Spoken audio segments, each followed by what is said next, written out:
Live ঠিকভাবে দেখা যাচ্ছে কিনা একটু জানাও। তোমরা কমেন্ট করে জানাও যে ঠিকভাবে দেখা যাচ্ছে কিনা, আমার কথা শোনা যাচ্ছে কিনা ঠিকভাবে। আমি এটা কনফার্ম হলে তারপরে পড়ানো শুরু করব।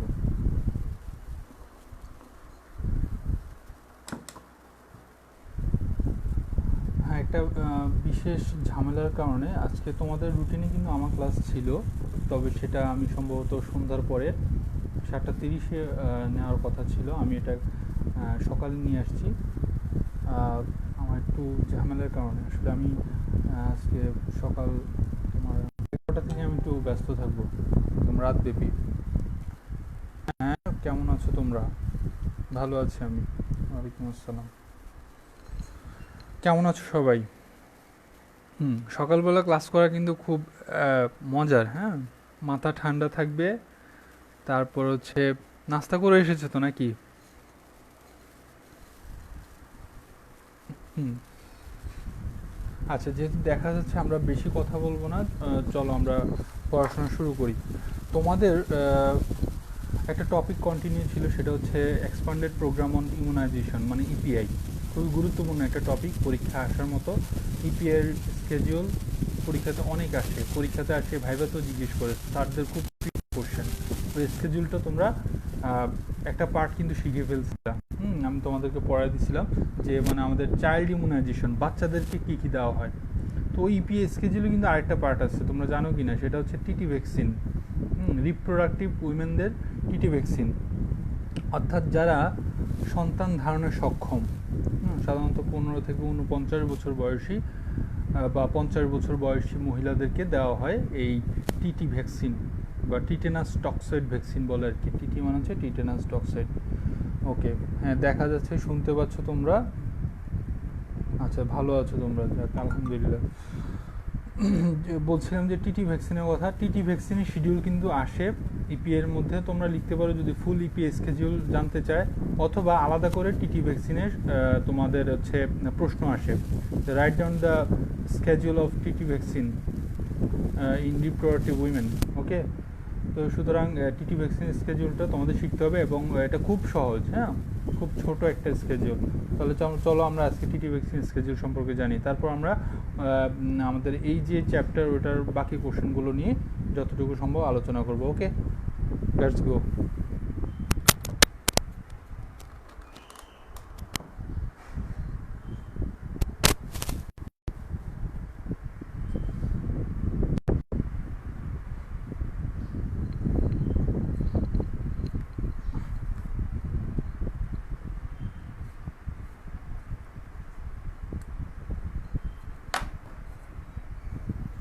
আচ্ছা,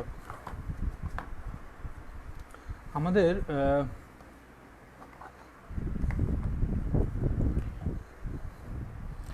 আজকে হচ্ছে তোমার TT vaccine schedule for women of reproductive age. এটা কিন্তু ইপিএর একটা অংশ, বুঝছো? তোমরা মনে রাখবে, এটা কিন্তু ইপিএর আন্ডারে এটা এই প্রোগ্রামটা চালিত হয়।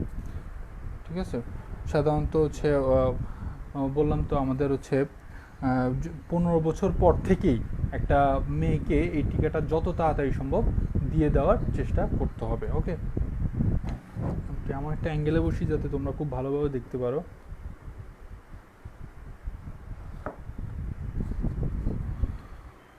ওকে, টুয়েলভ টপিকের নাম হবে TT vaccine schedule for reproductive women বা উমেন অফ রিপ্রোডাক্টিভ এজ। তোমাদের বইতে যেভাবে লেখা আছে ওইভাবে তোমরা হেডিং লিখতে পারো, as your wish. TT vaccine schedule for কাদের জন্য? উমেনদের, মহিলাদের জন্য। কোন মহিলা? Of reproductive age, of reproductive age. Reproductive age মানে অর্থ কি? মানে যেই সময় বা যেই বয়সটাতে একজন মহিলা, একজন ফিমেল পারসন তোমার করতে পারে, বাচ্চা ধারণ করতে পারে, হ্যাঁ, মা হতে পারে। ওই এজটা আমরা সাধারণত বলি যে 15 থেকে 49 বছর বয়স, 49 ইয়ার্স। এটা উঠানামা করতে পারে, ঠিক আছে, বিশেষ করে 49, এটার কম বেশি হতে পারে। ওকে, আর এটা একটা অ্যাভারেজ, যেমন বাংলাদেশ সরকারের ক্ষেত্রে বাংলাদেশ সরকার যেটা ডিক্লেয়ার করছে এই এক্সট্রা কথাই কিন্তু বলেছে। ওকে, তাহলে আসো আমরা স্কেডিউলটা কেমন হয়। তাহলে এই টিটি ভ্যাকসিন, এই টিটি মানে হচ্ছে tetanus toxoid, tetanus toxoid, toxoid. Okay, তাহলে তোমাদেরকে বলেছিলাম সম্ভবত যে আমাদের ভ্যাকসিন কিন্তু অনেক রকমের হয়, লাইভ ভ্যাকসিন হয়, কিল্ড ভ্যাকসিন হয়, এরকম আরেক ধরনের ভ্যাকসিনের নাম হচ্ছে তোমার টক্সয়েড ভ্যাকসিন। নেট কানেকশন কেমন আমি আসলে জানি না, তবে ফোকাস নিয়ে খুব সমস্যা হচ্ছে। ওয়ালাইকুম আসসালাম, ব্যাড সাউন্ড আসতেছে। আচ্ছা ঠিক আছে, আমি ইয়ে করে দিচ্ছি। হ্যাঁ, এবার দেখো তো কেমন আসতেছে। হ্যাঁ, আমরা বলছিলাম যে টিটি ভ্যাকসিন নিয়ে। টিটি কথা অর্থ হচ্ছে টিটেনাস টক্সয়েড। ওকে, এই টিটি ভ্যাকসিন এই স্কেডিউলটা হচ্ছে মূলত ওইসব মহিলাদের জন্য যারা হচ্ছে রিপ্রোডাক্টিভ এজে আছে, অর্থাৎ যারা সন্তান ধারণে সক্ষম। ঠিক আছে, এই এজটা আমরা সাধারণত বলি যে 15 থেকে 49 বছর বয়স, মানে এই বয়সটাতে আমরা এই টিটি ভ্যাকসিন স্কেডিউল অনুসারে ইপিএর আন্ডার আমরা সরকারিভাবে মহিলাদেরকে বিনামূল্যে এই টিকা দিয়ে থাকি বা নেওয়া উচিত মহিলাদের। কারণ তোমার এই যে টিটেনাসটা মা থেকে বাচ্চাতেও তোমার ট্রান্সফার হতে পারে। ঠিক আছে, জন্মের সময়, কারণে যাতে সেফ থাকে, যেহেতু বাচ্চা তো মহিলাদের পেটেই থাকে, ঠিক না? সুতরাং তাদের সেফটি মূলত বাচ্চার সেফটি। ওকে, এই কারণে আমরা এই ইয়াটা দিয়ে থাকি। এবার কেমন আসতেছে সাউন্ড জানাবা মেহেদি। এখন আমরা শুধু তাহলে আমার স্কেল লাগতো।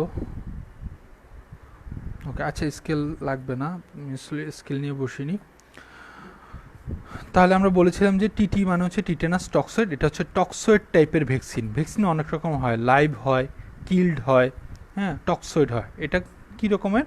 টক্সয়েড টাইপের। ওকে, এই কারণে নাম হয়েছে টিটেনাস টক্সয়েড। টিটেনাস হচ্ছে ধনুষ্টঙ্কার। এবার ঠিক আছে, আচ্ছা ধনুষ্টঙ্কারের ব্যাপারে তোমরা জানো, ঠিক আছে। ক্লোস্ট্রিডিয়াম টিটেনি একটা ব্যাকটেরিয়া দিয়ে এই ইয়াটা হয়। সাধারণত আমরা অনেকভাবে হতে পারে, যেমন মনে করো কোনো ময়লা আবর্জনাপূর্ণ জং ধরা কোনো অবজেক্ট দিয়ে যদি তোমার গায়ে কেটে যায়, বা অনেক রকমের তোমার টিটেনাস যে মাইক্রোব আছে, জীবাণু আছে, সেটা তোমার শরীরে প্রবেশ করতে পারে। তখন অনেক ধরনের সমস্যা হয়, মাসেলে খিঁচুনি হয়, তারপর ঠিক আছে ফটোফোবিয়া হয়, আরও অনেক ধরনের সমস্যা তৈরি হয়। আচ্ছা, এবার আমরা টিটি স্কেডিউলে যাব। তার আগে বলে নিই, এই টিটি স্কেডিউলে তোমার ভ্যাকসিন ডোজ আছে টোটাল 5টা। কয়টা ডোজ?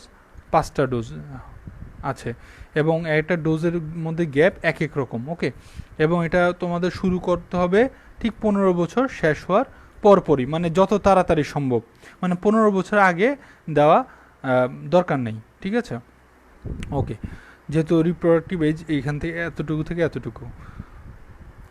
তোমরা পরীক্ষাতে আসলে অবশ্যই এভাবে একটা ছক করে দেওয়ার চেষ্টা করবা, যত সুন্দর করে দিতে পারো।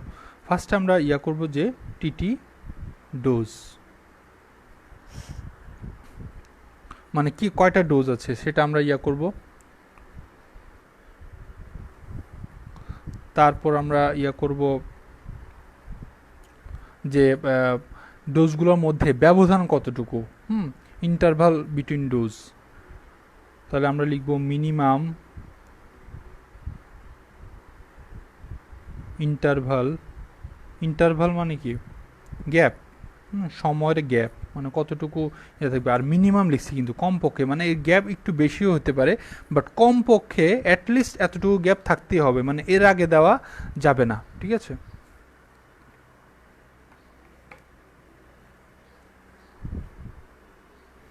মিনিমাম ইন্টারভাল বিটুইন মানে মধ্যে, বিটুইন ডোজেস। আমরা যে ডোজগুলো নিব তাদের মধ্যে কমপক্ষে কতটুকু সময়ের ব্যবধান থাকতে হবে সেটা আমরা লিখব। এবং ইয়ার্স প্রটেক্টেড, কত বছর ধরে আমাদেরকে এটার প্রোটেকশন দিবে। সাধারণত কমিউনিটি মেডিসিনে এভাবেই ছক কেটে লেখা হয়। আরও অনেক ইনফরমেশন আছে যেটা আমরা এখানে পরে বলবো তোমাদেরকে। ঠিক আছে, সহজে বলা যাবে কত বছর ধরে আমাদের এটা প্রোটেকশন দিবে। তাহলে ফার্স্টের ডোজটাকে আমরা বললাম যে মনে করো TT1। ঠিক আছে, তাহলে TT1 আমরা যেহেতু এটা প্রথম ডোজ, তাহলে এটার ক্ষেত্রে আর সময়ের ব্যাপারে আর কি বলবো, 0 থেকে শুরু। হ্যাঁ, তাহলে আমরা এখানে কিন্তু অবশ্যই একটা জিনিস উল্লেখ করতে পারি যে 0 থেকে শুরু। তবে শুরুটা কখন করব? 15 বছর বয়স যখনই পূর্ণ হয়ে যাবে। 15 বছর বয়সের পরপরই আমরা খুব তাড়াতাড়ি, যত তাড়াতাড়ি সম্ভব তত ভালো, ঠিক আছে, আমরা শুরু করে দিব। তাহলে 0 থেকে মানে সময়টা আমরা 0 থেকে শুরু করলাম, একটা ডোজ দিলাম। তাহলে একটা ডোজ দিলে কোনো প্রোটেকশন হবে কি না, মানে মনে করো একটা মহিলা বা একটা মেয়েকে আমরা এই ডোজটা, প্রথম ডোজটা দিলাম, তার কি কোনো মানে লাভ হবে? না, কোনো লাভ নাই, নো প্রোটেকশন আমরা বলতে পারি। হ্যাঁ, এক ডোজ নিয়ে কোনো লাভই হবে না, নো প্রোটেকশন বলতে পারি, বা এই জায়গাটা খালি রাখলেও হবে। এই গেল। তারপরের ডোজটাকে আমরা বলবো TT2। এই ডোজটা হবে এটার তোমার 1 মাস পর, মানে 1 মাস বলতে এক্স্যাক্টলি 4 সপ্তাহ পরে। হ্যাঁ, মানে 28 দিন পরে, ঠিক আছে। তাহলে আমরা এখানে 28 ডেজ আফটার TT1 লিখতে পারি, বা 4 উইকস আফটার TT1। এক এক বইতে এক একভাবে লিখছি, তোমাদের অ্যাজ ইউর উইশ, এটা কোনো সমস্যা না। 4 উইকস মানে 4 সপ্তাহ পর, বা 28 দিন পর লিখতে পারো। কার 4 সপ্তাহ পর? TT1 এর। এই যে TT1 ডোজটা নিলাম, এটার 4 সপ্তাহ পর আমরা নিব কি? TT2 ডোজ, ঠিক আছে। আচ্ছা, তোমরা অবশ্যই স্কেল দিয়ে ইয়া করবা, লাইন টানবা। দেখো আমি হাত দিয়ে টানাতে কেমন এলোমেলো হয়ে গেছে। এটাতে কতটুকু প্রোটেকশন দিবে ওই মেয়েটাকে বা ওই মহিলাটাকে? 3 বছর প্রোটেকশন পাবে সে যদি এই ডোজটা নেওয়ার পর আর কোনো ডোজ না নেয়, তাহলে ওর প্রোটেকশনের মাত্রা হবে 3 বছর পর্যন্ত, 3 ইয়ার্স। 3 বছর পর্যন্ত সে এটাতে প্রোটেকশন পাবে।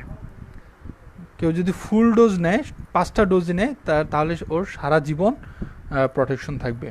আচ্ছা, সাউন্ড তোমরা তাহলে ঠিকভাবে শুনতে পাচ্ছ? ওয়ালাইকুম আসসালাম।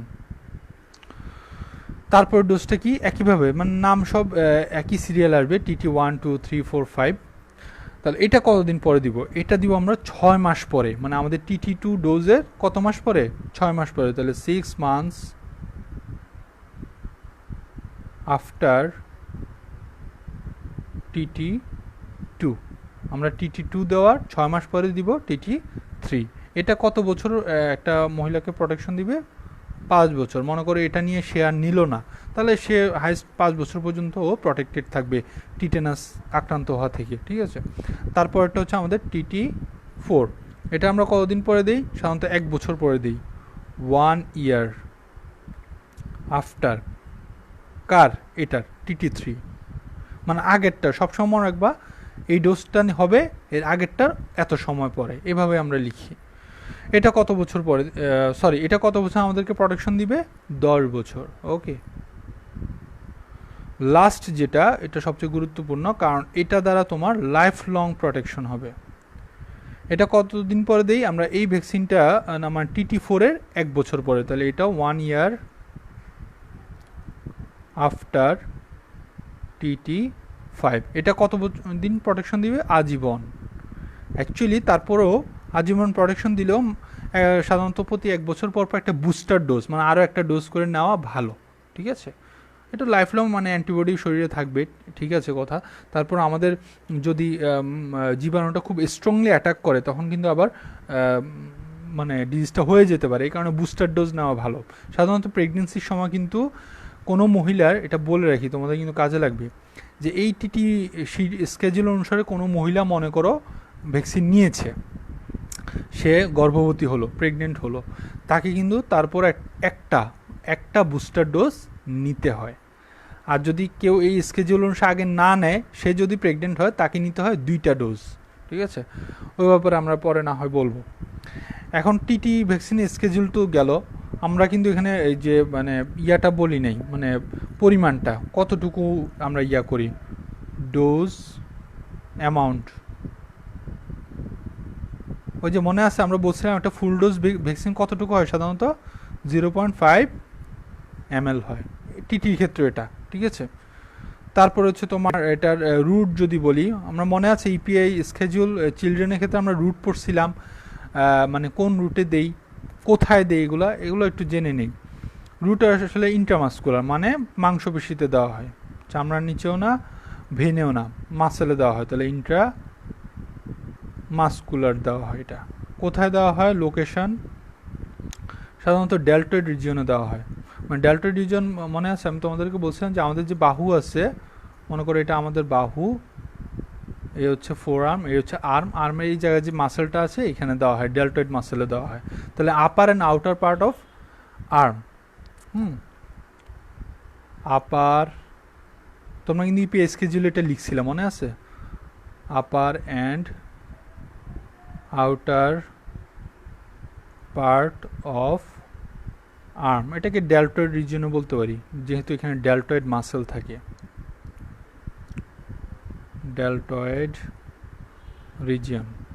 তাহলে সবগুলো ভ্যাকসিন একই জায়গায়, মানে অ্যাজ প্রেফার, হ্যাঁ, কেউ যদি ডান পাশে নিতে চায় ডান পাশে, বাম পাশে নিতে চাইলে বাম পাশে, এগুলো তেমন একটা কিছু না, ভাবার কিছু না, ঠিক আছে। এই হচ্ছে আমাদের টিটি স্কেজুল বা টিটি সম্পর্কে। ও সরি, এখানে টিটি 4 হবে, একজন লিখছে যে স্যার এখানে টিটি 4 হওয়ার কথা। হ্যাঁ, আমাদের এটা এইভাবে আসবে যে টিটি 1-এর 4x পরে, টিটি 2-এর 4x 6 মান্থস পরে, টিটি 3-এর 1 ইয়ার পরে, টিটি 4-এর পরে, ঠিক আছে। ওকে, এটা কিন্তু তোমাদের বইতে থাকবে আশা করি, এটা সব বইতে থাকে এবং এটা খুব বেশি একটা আপডেট হয় না, সুতরাং আমি মনে করি যে এটা আমি যেটা দিচ্ছি এটা তো আপডেটেড অবশ্যই তোমাদের বইয়ের সাথে মিলতে পারে, এটা অনেক দিন ধরে এভাবেই চলমান, না মিললে অবশ্যই একটু জানাবা। ওকে, এই আছে আমাদের টিটি স্কেজুলের কথা গেল, তাহলে তোমাদের কিন্তু টিটি স্কেজুল নিয়ে প্রশ্ন আসতে পারে। ওকে, এখন টিটি সম্পর্কে আমি তো বলেই দিয়েছি, যদি এই স্কেজুল অনুসারে ভ্যাকসিন না থাকে তাহলে একটা ডোজ দিতে হয় প্রেগনেন্সির সময়, সাধারণত 16 থেকে 24 সপ্তাহের মধ্যে নিতে হয়। আর যদি এই ভ্যাকসিন স্কেজুল অনুসারে কোনো মহিলার আগে থেকে টিকা না দেওয়া থাকে তাহলে তার প্রেগনেন্সির সময় কয়টা ডোজ নিতে হয়? 2টা ডোজ নিতে হয়। এগুলো তোমাদের পরীক্ষায় আসার সম্ভাবনা কম, এই কারণে আমি লিখে দিচ্ছি না। সাধারণত প্রথম ডোজটা নিতে হয় তোমার 16 থেকে 20 সপ্তাহের মধ্যে, আর দ্বিতীয় ডোজটা নিতে হয় 20 থেকে 24 সপ্তাহের মধ্যে। এখন আসো আমরা কমিউনিটি মেডিসিনের জন্য একটা খুব ইম্পর্টেন্ট তোমাদের যে প্রশ্নের শীটটা সেটা কিন্তু আমি পেয়েছিলাম, তো ওখানে দেখলাম কোল্ড চেইন আছে। কোল্ড চেইন তোমরা খেয়াল করো, তোমাদের কাছে যদি শীটটা থাকে তাহলে দেখতে পারো কোল্ড চেইন সিস্টেমের কথা লেখা আছে, শর্ট নোট আসতে পারে। তো এই কোল্ড চেইন কিন্তু খুব গুরুত্বপূর্ণ, কমিউনিটি মেডিসিনের স্যারদের খুব ফেভারিট একটা টপিক কোল্ড চেইন। তো কোল্ড চেইন সম্পর্কে একটু বলি। কোল্ড চেইন সিস্টেম বলে, এটা একটা সিস্টেম, এটা কোনো মানে একক কোনো ব্যাপার না, এটা একটা পুরো একটা সিস্টেম, ঠিক আছে। এই সিস্টেমটা কি?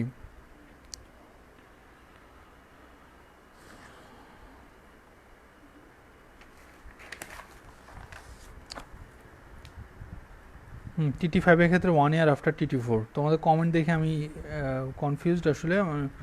হ্যাঁ, আমি ঠিক করে ফেলছি কিন্তু, দেখতে পাচ্ছ? আর লেখা ঠিকভাবে দেখা যাচ্ছে না, কোনটা দেখা যাচ্ছে না? গতকালকে থেকে নেটওয়ার্কের সমস্যা হয়েছে, আমি আসলে বুঝতেছি না কেন এমনটা হচ্ছে, তোমাদের লেখা দেখা যেতে একটু সমস্যা হয়। আর তোমাদের ইয়াটা কিন্তু বইতে আছে, সুতরাং একটু বইটা যদি খেয়াল করো তাহলে তোমাদের জন্য ইজি হবে। আর আমি তো মুখে বললাম, তোমাদের হচ্ছে এই ইয়াটা শুধু নাও থাকতে পারে তোমাদের বইতে, যা আমি বলছিলাম যে ডোজ কতটুকু, এটা অ্যামাউন্ট কত, 0.5 ml। কোন রুটে দেওয়া হয়? ইন্ট্রামাস্কুলার, সংক্ষেপে এটাকে IMও বলা হয়, IM। তারপর কোথায় দেওয়া হয়? Upper and outer part of arm, deltoid region, মানে আর্মের উপরের দিকে দেওয়া হয়। এগুলো কিন্তু বইতে থাকার কথা, ঠিক আছে, লিখে ফেলো। তাহলে চলে যাই আমরা কোল্ড চেইন সিস্টেম, কি বলো?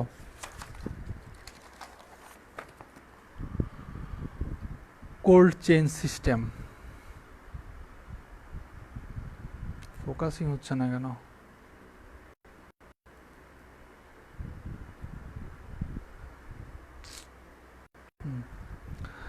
আচ্ছা, কোল্ড চেইন সিস্টেম কি? প্রথম আমি বলি, তোমরা তো জানো যে ভ্যাকসিনগুলো আসলে সব দেশ ম্যানুফ্যাকচার করে না, উৎপাদন করে না। ভ্যাকসিন খুব সফিস্টিকেটেড টেকনোলজি, ঠিক না? এটা সব দেশ তৈরি করতে পারে না। আমি সকল ভ্যাকসিনের কথা বলছি এখানে, ইপিআর কথা না শুধু। আচ্ছা, দেখা যাচ্ছে তাহলে বেশিরভাগ ভ্যাকসিনই কী হয়, বিশ্বের হাতে গোনা কয়েকটা দেশে তৈরি হয়। তারপর কি হয়, ওই ভ্যাকসিনগুলো অন্যান্য দেশে তোমার এটা রপ্তানি করা হয় বা ট্রান্সফার করা হয়, ঠিক না? তাহলে এই যে মনে করো একটা উদাহরণ দিই, সাপোজ একটা ভ্যাকসিন ইউএসএতে মানে আমেরিকায় তৈরি হলো, এটা বাংলাদেশে আনা হবে, এই জাস্ট ব্যাগে ভরে নিয়ে আসলে হবে? ভ্যাকসিন কিন্তু তোমার খুব টেম্পারেচার সেন্সিটিভ, বুঝছো?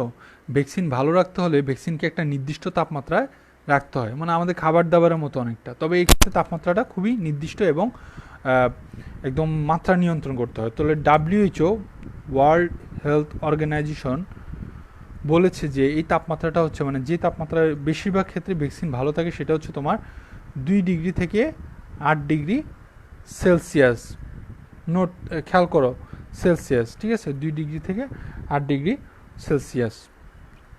এই তাপমাত্রায় আমাদের ভ্যাকসিনগুলোকে যদি আমরা রাখি তাহলে ভ্যাকসিনগুলো কি থাকবে? ভালো থাকবে। এখন USA থেকে তোমাদের হচ্ছে ভ্যাকসিনটা আসলো, এয়ারপোর্টে আসলো, এয়ারপোর্ট থেকে আবার হেডকোয়ার্টার আসলো, হেডকোয়ার্টার থেকে বিভিন্ন জেলায় যাবে, বিভিন্ন জেলা থেকে তোমার সাব সেন্টারে যাবে, তারপর একদম একদম পেরিফেরিতে যাবে, ঠিক আছে?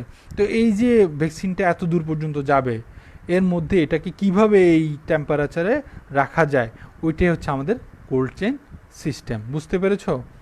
নাকি কোনো কনফিউশন আছে? আমি জাস্ট বুঝালাম, আমি এখনও সংজ্ঞা বা কোনো কিছু বলা শুরু করিনি। তাহলে কোল্ড চেইন সিস্টেমের এটা কোনো নির্দিষ্ট সংজ্ঞা না, মানে এটার হচ্ছে একটা পরিচয় আমরা দিব।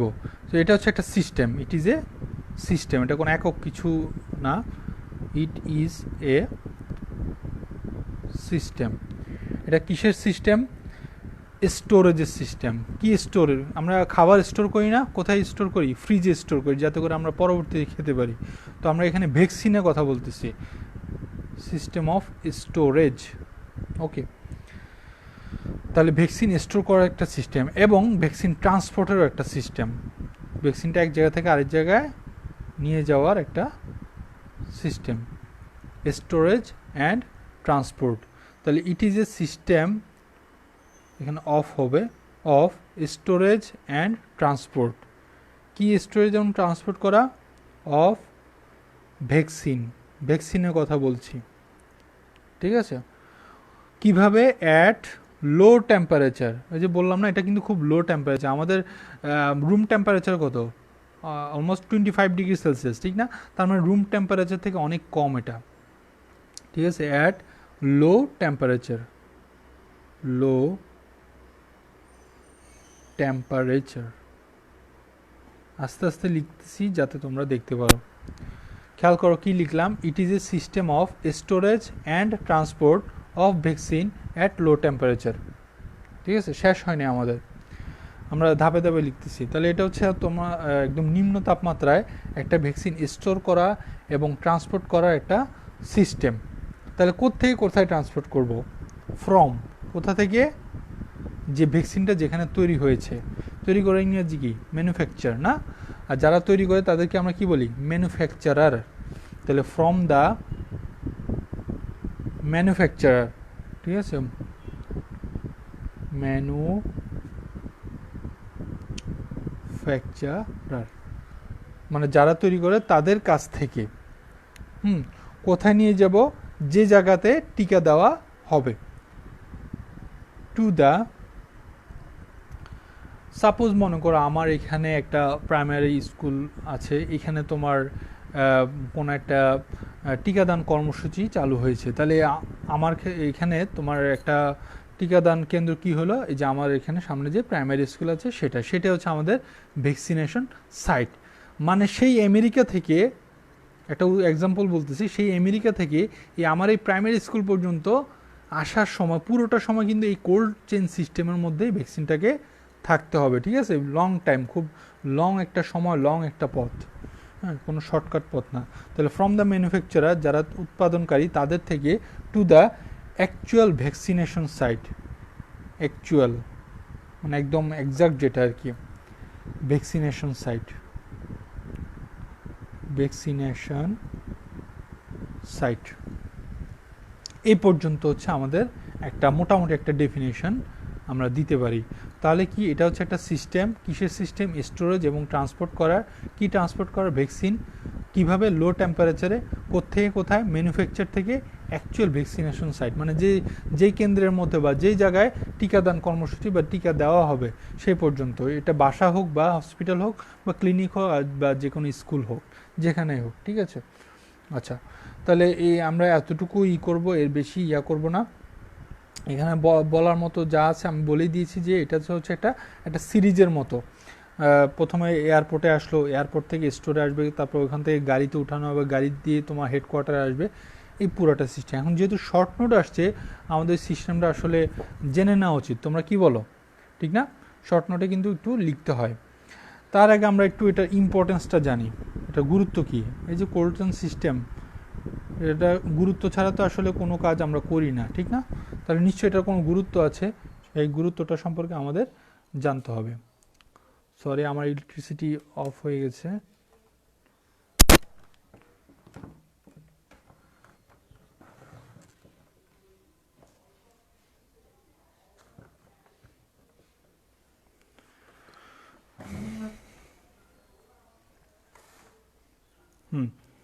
তাহলে আমরা পড়ছিলাম যে এটার যে আমাদের যে কোল্ড চেইন সিস্টেম আছে সেটার গুরুত্বটা কি। এক নম্বর যে গুরুত্ব সেটা হচ্ছে ভ্যাকসিনটাকে ভালো রাখা। ভ্যাকসিনের পটেন্সি মানে কি? পটেন্সি মানে এটার কার্যকারিতা, এটা ঠিক রাখা। তাহলে হচ্ছে এক নম্বর আমরা লিখতে পারি যে maintain potency of vaccine, to maintain potency of ভ্যাকসিনের কার্যকারিতা বা পটেন্সি ঠিক রাখা। হ্যাঁ, আমার এখানে লোডশেডিং চলতেছে, তোমরা ঠিকভাবে দেখতে পাচ্ছ কিনা একটু জানাও। তারপর হচ্ছে তোমরা তো আরেকটা হতে পারে, আরেকটা ইম্পর্টেন্স থাকতে পারে এটা, সেটা হচ্ছে যে ভ্যাকসিনটাকে স্টোর করা। আমরা তো একটা ভ্যাকসিন এনে একদিনেই ইউজ করে নাও ফেলতে পারি, ঠিক না? অনেক দিন পরে ইউজ করতে পারি, তো এটা স্টোর করা লাগবে না। সেটা হচ্ছে আমরা বলতে পারি এখানে যে for the store of vaccine, for, অথবা আমরা সবগুলো টু দিয়ে লিখতে পারি, টু স্টোর ভ্যাকসিন, ঠিক আছে? এটা একটা গেল। তারপর হচ্ছে ভ্যাকসিনটাকে আমরা ট্রান্সপোর্ট করার সময় এটার দরকার হয়, ঠিক আছে? এক জায়গা থেকে, এক জেলা থেকে আরেক জেলায়, এয়ারপোর্ট থেকে হেডকোয়ার্টার, তাহলে এই ট্রান্সপোর্ট করার সময় আমাদের এই সিস্টেমটার দরকার হয়। কারণ ট্রান্সপোর্টের সময় যদি তোমার না হয়, ওইটার যে টেম্পারেচার ঠিক না রাখি আমরা, তাহলে ভ্যাকসিনটা নষ্ট হয়ে যাবে, ভ্যাকসিনের কোয়ালিটি কমে যাবে, ইফিকেসি কমে যাবে, ঠিক আছে? এই কারণে আমরা এই ক্ষেত্রে ট্রান্সপোর্টের কথাটাও উল্লেখ করতে পারি। এই সমস্যা হচ্ছে, এটা ফোকাসই হচ্ছে না। আচ্ছা, তাহলে আমরা লিখতে পারি to transport vaccine at low temperature, to transport, আমি কিন্তু মুখে বলে বলে লিখছি, সুতরাং আশা করি তোমরা ক্যাচ করতে পারবা। To transport vaccine at low temperature, okay, মানে নিম্ন তাপমাত্রা আমরা ভ্যাকসিনটাকে ট্রান্সপোর্ট করার জন্য এটার খুব প্রয়োজনীয়তা আছে। আচ্ছা, দেখা যাচ্ছে তাহলে, ওকে, আমি তো বলেই লিখছি, সুতরাং তোমাদের জন্য আরও হেল্পফুল হবে আশা করি। আচ্ছা, এই হচ্ছে আমাদের এটার গুরুত্ব। এখন আমি খুব এটা জানতেই হবে আসলে, এখন জানার পরে জানো যে কোল্ড চেইন সিস্টেমটা কীভাবে কাজ করে। ওই যে বললাম, একদম এয়ারপোর্ট থেকে, মানে কারখানা থেকে এয়ারপোর্ট, এয়ারপোর্ট থেকে তোমার মেইন যে সাইট, ওখানে এই ব্যাপারটা আমি এখন করব, মানে তোমাদেরকে বলবো যে কীভাবে করা হয়।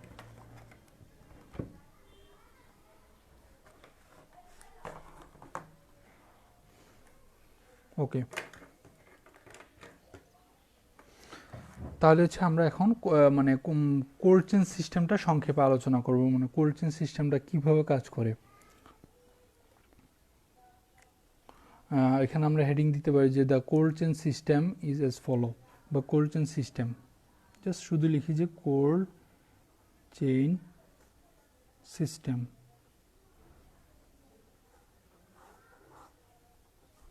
তো কোল্ড চেইন সিস্টেমে ফার্স্টে হচ্ছে তোমার ভ্যাকসিনটা কোত্থেকে আসবে বলো তো? কারখানা থেকে, ম্যানুফ্যাকচারার থেকে আসবে। তাহলে ম্যানুফ্যাকচার থেকে এটা তোমার আসতে পারে, বিমান দিয়ে এয়ারপোর্টে আসতে পারে, ঠিক না? তাহলে আমি সংক্ষেপে লিখি, তাহলে হচ্ছে তোমার ভ্যাকসিন ইজ কালেক্টেড, এটা কালেক্ট করা হয়, কার থেকে কালেক্ট করা হয়? From manufacturer. তোমাদের বইতে এটা আছে কিনা আমাকে একটু জানাবা। ম্যানুফ্যাকচারার থেকে কালেক্ট করা হয়, ম্যানুফ্যাকচারার, এবং এটাকে তোমার ট্রান্সপোর্ট করা হয়, ইজ, তাহলে আমরা এই ইজটা কেটে দিই, তাহলে অর্থটা দাঁড়ালো এমন যে ভ্যাকসিন কালেক্টেড ফ্রম ম্যানুফ্যাকচারার, মানে ম্যানুফ্যাকচার থেকে যে ভ্যাকসিনটা কালেক্ট করা হয়েছে সেটাকে ট্রান্সপোর্টেড, এটাকে ট্রান্সপোর্ট করে নিয়ে আসা হয়। ট্রান্সপোর্টেড কোথায় ট্রান্সপোর্ট করা হয়? একটা এয়ারপোর্টে মনে করো, টু অ্যান এয়ারপোর্ট, যেহেতু এটা বাহির থেকে আসতেছে, ঠিক না? To an airport. Airport, okay, এটা হচ্ছে ফার্স্ট স্টেপ, মানে এয়ারপোর্টে আসলো, ঠিক আছে। তারপরে হচ্ছে আমরা দ্বিতীয় ধাপে যাই। এয়ারপোর্ট থেকে আমরা কোথায় করব, এটাকে একটা তোমার এয়ারপোর্ট থেকে আসার পর তো ধরো একটা কার্গো প্লেনে আসলো, ওখান থেকে তোমার যে প্রোডাক্টগুলো এটা আনলোডিং করা হয়। আনলোডিং করে কিছুক্ষণ হয়তো একটা স্টোরে রাখা হয়।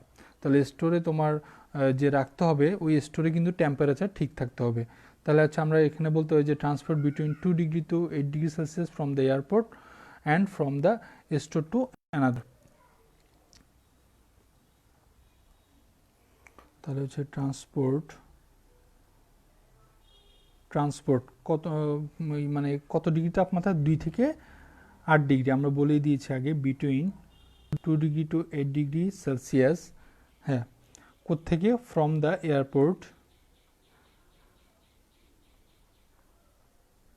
ফ্রম দ্য এয়ারপোর্ট, এবং একটা স্টোর থেকে, and from one store to another, from one store to another. এখানে আমরা বলেই দিয়েছি এয়ারপোর্ট থেকে যখন আমরা এটা ট্রান্সপোর্ট করবো, অবশ্যই আমরা টেম্পারেচার কত রাখবো? 2 থেকে 8 ডিগ্রি সেলসিয়াস, এবং একটা স্টোর থেকে আরেকটা স্টোরে নেওয়ার সময় আমরা এই তাপমাত্রাটা বজায় রাখবো, ঠিক আছে। এরপর এটাকে আমরা কোথায় উঠাই? গাড়িতে উঠাই একটা, হ্যাঁ। তাহলে ভেহিকেল, আমরা চেষ্টা করব ওই গাড়ির মধ্যে যাতে এরকম মানে রিফ্রিজারেশন সিস্টেম বা আমাদের হচ্ছে টেম্পারেচার কন্ট্রোলিং সিস্টেম যাতে থাকে, ঠিক না? তোমরা মেডিসিন ক্যারিং গাড়িগুলো দেখেছো তো, না? আমাদের মেডিসিন ক্যারিং গাড়িগুলোর মধ্যে দেখবা তোমার হচ্ছে টেম্পারেচার কন্ট্রোলের জন্য বিভিন্ন যন্ত্রপাতি লাগানো থাকে। তো আমরা গাড়ির মধ্য দিয়ে এটা নিয়ে যাব। ওকে, আমার ইলেকট্রিসিটি চলে আসছে। আচ্ছা, আমরা যেভাবে আছি সেভাবে কন্টিনিউ করি।